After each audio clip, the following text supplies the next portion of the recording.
बच्चों, आपका सभी का इस लेट्स ग्रो चैनल में बहुत बहुत स्वागत है।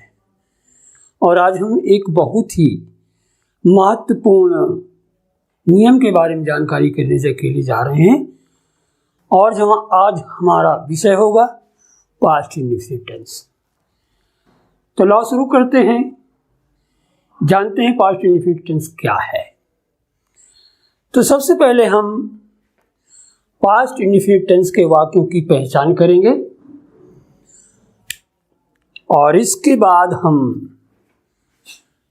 पहचान के बाद देखेंगे वाक्यों के हम प्रकार को देखेंगे, वाक्य कितने प्रकार के हैं और उन वाक्यों को कैसे बनाएंगे इसको भी हम देखेंगे। तो हम देखते हैं पास्ट इंडेफिनिट टेंस के वाक्यों की पहचान करते हैं। पहचान करने में वाक्यों के अंत में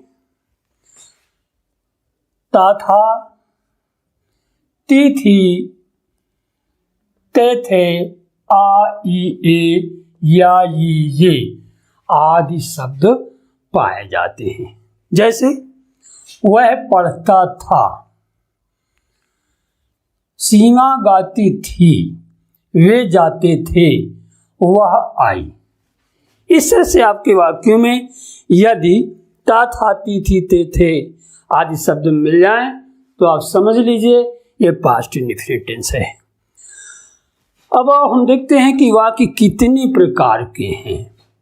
सबसे पहले हम देखेंगे वाक्य पहला है आपका साधारण वाक्य और दूसरा है आपका नकारात्मक वाक्य, तीसरा है आपका प्रश्नवाचक वाक्य, चौथा वाक्य है प्रश्नवाचक नकारात्मक वाक्य और कुछ वाक्य ऐसे भी हैं जो अपवाद वाले वाक्य हैं, अतः इनको भी हम देखेंगे।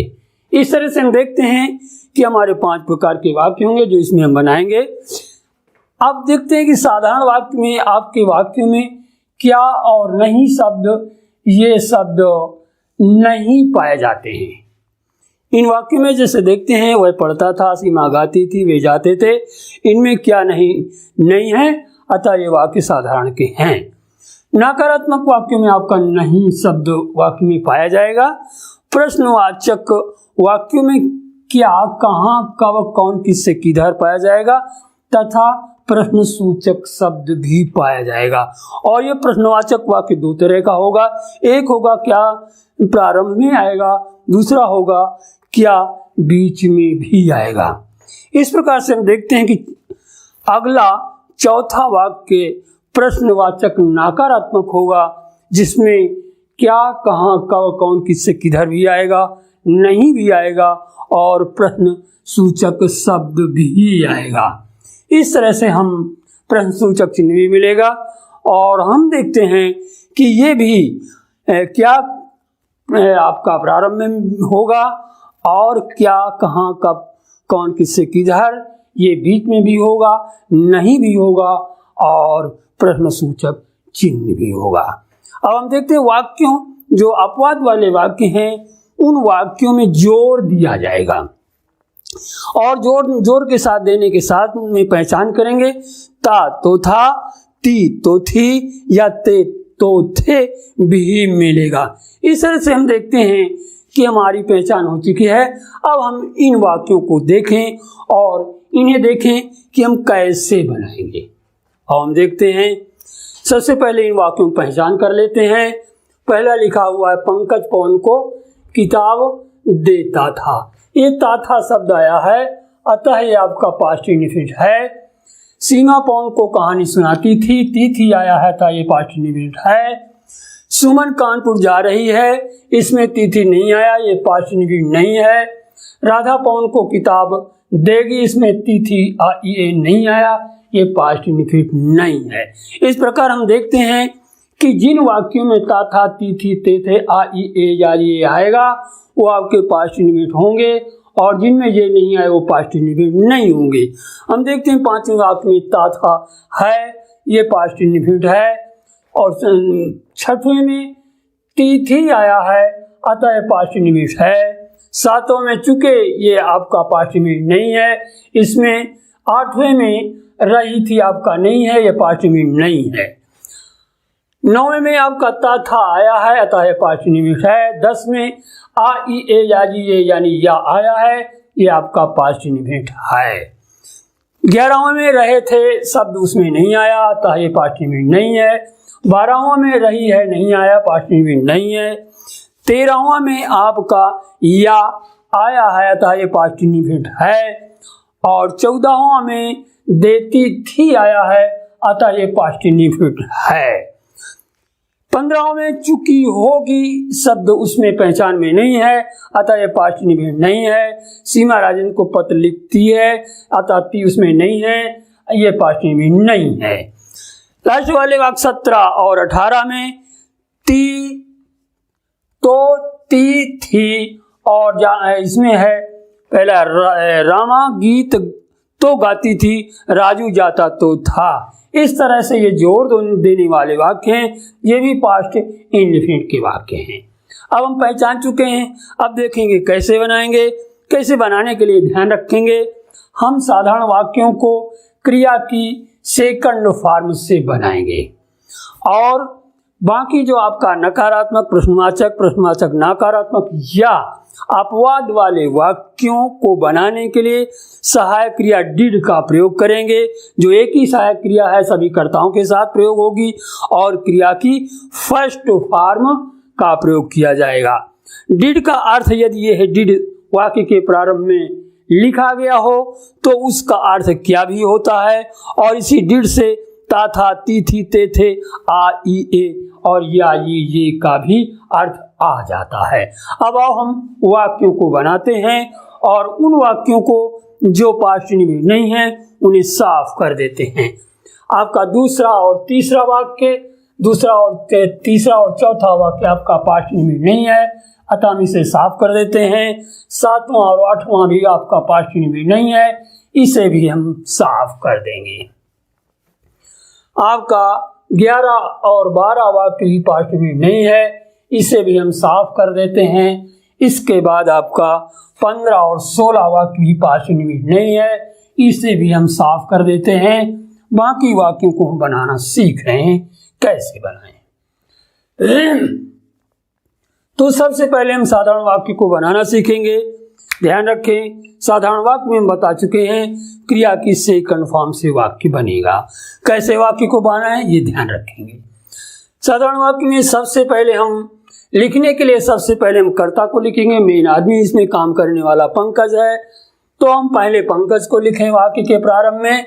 इसके बाद सबसे अंत वाली माने को लिखना है, यानी देना की माने का सेकंड फॉर्म। फिर आप दाहिने से बाएं को चले आएं, फिर किताब की माने लिखेंगे, फिर को और फिर पवन की माने लिख देंगे, और इस तरह से आपका साधारण वाक्य बन जाएगा। अतः होगा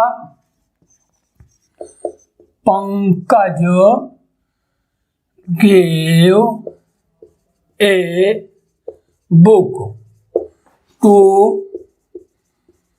पवन। इस ऐसे वाक्य बन चुका है।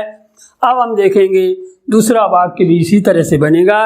ये भी साधारण वाक्य ही है, क्योंकि इसमें क्या और नहीं आया है। अब हम उसी तरह इस पहले सीमा को लिखें, फिर सुनाना की माने का सेकंड फॉर्म अंत का लिखेंगे, फिर इसके बाद लौटें तो कहानी को लिखें, फिर को और फिर पवन को लिख दें, और आपका वाक्य बन जाएगा। देखते हैं, ये हो जाएगा सीमा टोल्ड ए स्टोरी टू पवन।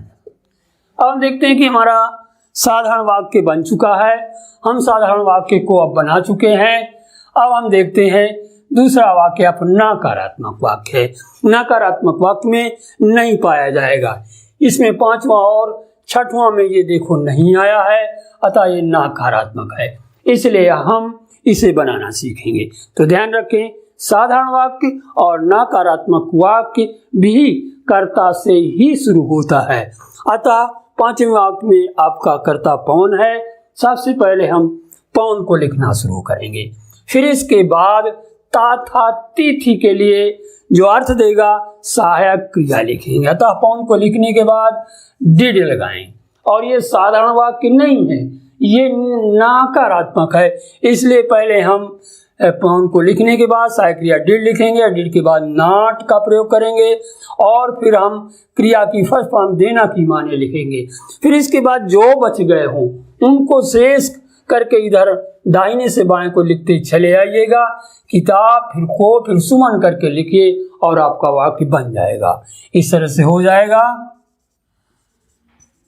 पवन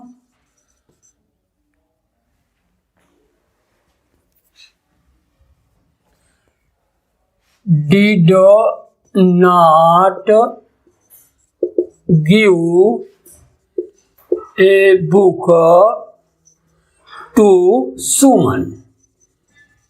इस तरह से हमारा वाक्य पांचवा बन चुका है। अब छठवां को देखते हैं। छठवें में भी इसी प्रकार से बनाएंगे।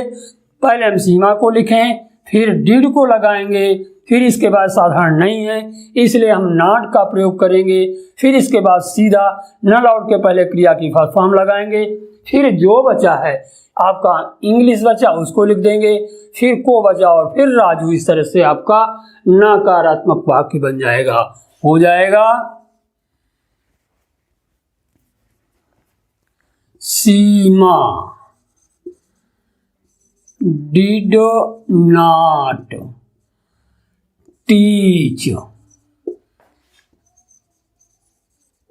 English to Raju. इस तरह से हमारा नकारात्मक वाक्य भी बन चुका है।